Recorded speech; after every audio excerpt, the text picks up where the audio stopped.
Hello बच्चों, let's read the question. Question says a student was asked to prove a statement by induction. He proved first P of 5 is true, and second truth of Pn implies truth of Pn plus 1 and belongs to natural number. On the basis of this, he could conclude that P of n is true for A of n is no n belongs to natural number, B for all n belongs to natural number, C all n belongs to n greater than equal to 5, D of n is none of these. तो इसमें हमें बताना है इसमें से कौन सा option correct होगा। तो इसको सोल्व करने के लिए जो की कॉन्सेप्ट हम यहाँ पर यूज़ करते हैं, की concept is principal of mathematical induction हम यहाँ पर यूज़ करेंगे। प्रिंसिपल ऑफ मैथमेटिकल इंडक्शन हमारा क्या कहता है, अगर हमारे पास कोई स्टेटमेंट है let p of n is true for n is equal to इसको हम क्या ले लेंगे, या पी ऑफ एन की जगह हम एम ले लेंगे।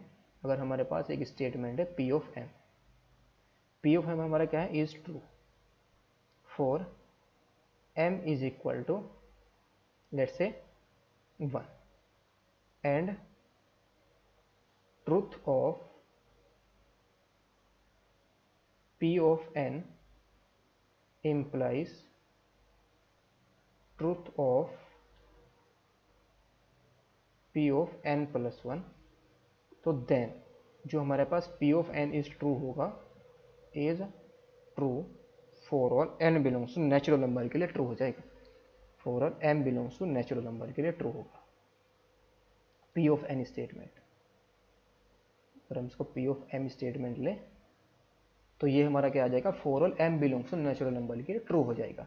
यानी कि अगर हमारे पास p ऑफ n, अगर p ऑफ m हमारा m इज इक्वल टू 1 के लिए ट्रू आया तो m इज इक्वल टू 1 के लिए ट्रू हो गया। और अगर pn हमारा ट्रू है और ये इंप्लाई कर रहा है कि p ऑफ n प्लस 1 भी हमारा ट्रू है, तो by principle of mathematical induction हम कह सकते हैं जो p ऑफ m स्टेटमेंट है for all m belongs to n के लिए ट्रू हो जाएगा। ये हमारा प्रिंसिपल ऑफ मैथमेटिकल इंडक्शन होता है। ये डेफिनेशन होती है प्रिंसिपल ऑफ मैथमेटिकल इंडक्शन की। इसी के लिए इसको सभी हर एक क्वेश्चन को प्रूव करते हैं। क्वेश्चन के अंदर हमें जो गिवन है,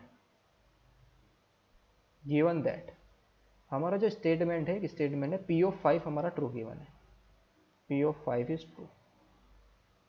अगर p ऑफ 5 हमारा ट्रू है तो 5 से पहली वैल्यू के लिए यानी कि n इज इक्वल टू 4 1 2 3 4 के लिए हमें नहीं पता ये स्टेटमेंट ट्रू है या नहीं है, बट क्या गिवन है, जो truth of p of n plus p of n, ये क्या इंप्लाई कर रहा है, p of n implies that truth of p of n plus 1। तो यहां से हम क्या कर सकते हैं, यानी कि n इज इक्वल टू 1 के लिए नहीं हमें पता स्टेटमेंट ट्रू या नहीं है, n इज इक्वल टू 2 के लिए नहीं पता, 4 के लिए नहीं पता, ना ही 3 के लिए पता, लेकिन 5 के लिए पता है। और 5 के लिए भी पता है, 5 के लिए तो पता चल गया हमें। और p ऑफ n हमारा ट्रू हो रहा है। अब p ऑफ n अगर हमारे पास ट्रू है तो n plus p of n plus 1 भी हमारे पास ट्रू है। और n हमारा कहाँ से बिलोंग कर रहा है, नेचुरल नंबर से बिलोंग कर रहा है। तो इट मीन्स 5 से बड़ी वैल्यू के लिए हमेशा क्या रहेगा, ये ट्रू रहेगा हमेशा, बिकॉज p ऑफ 5 हमने ऑलरेडी ट्रू बोल रखा है। और n इज इक्वल टू यहाँ पर यानी कि 5 से बड़ी वैल्यू के लिए हमने क्या प्रूव किया कि अगर p ऑफ n हमारा ट्रू आ रहा है तो p ऑफ n प्लस 1 भी हमारा ट्रू होगा। p ऑफ n हमारा ट्रू है तो p ऑफ n प्लस 1 भी ट्रू है। तो यहाँ से हम क्या कह सकते हैं, जो p ऑफ n होगा is true for all n greater then और इक्वल टू 5 के लिए। इससे छोटी वैल्यू के लिए नहीं हम बता सकते कि ये ट्रू होगा या नहीं होगा। यहाँ पर हमने क्या प्रूव किया था, m इज इक्वल टू 1 के, यानी कि तो 1 से बड़ी वैल्यू के लिए हमेशा क्या रहेगा, ये ट्रू आ रहा था यहाँ से 1 से बड़ी वैल्यू के लिए। लेकिन इस वजह से हमने यहाँ पर क्या बोला था, for all m belongs to natural number के लिए हमारा स्टेटमेंट क्या आ गया, ट्रू। लेकिन यहाँ पर सिर्फ 5 के लिए हमें ट्रू गिवन था और 5 से बाद हमारा क्या गिवन है, अगर pn हमारा ट्रू आ रहा है तो p ऑफ n प्लस 1 भी हमारा ट्रू है। इट मीन्स 5 से बड़ी वैल्यू के लिए जब n हमारा 5 से बड़ा होगा तब तो p ऑफ n हमारा क्या होगा, ट्रू होगा। 5 के लिए तो ऑलरेडी ट्रू गिवन है, तो n greater than equal to 5 के लिए हमारा p ऑफ n क्या आ जाएगा, ट्रू। तो ऑप्शन हमारा कौन सा करेक्ट होगा, C option is the correct option. Hope you understood it well, best of luck, thank you.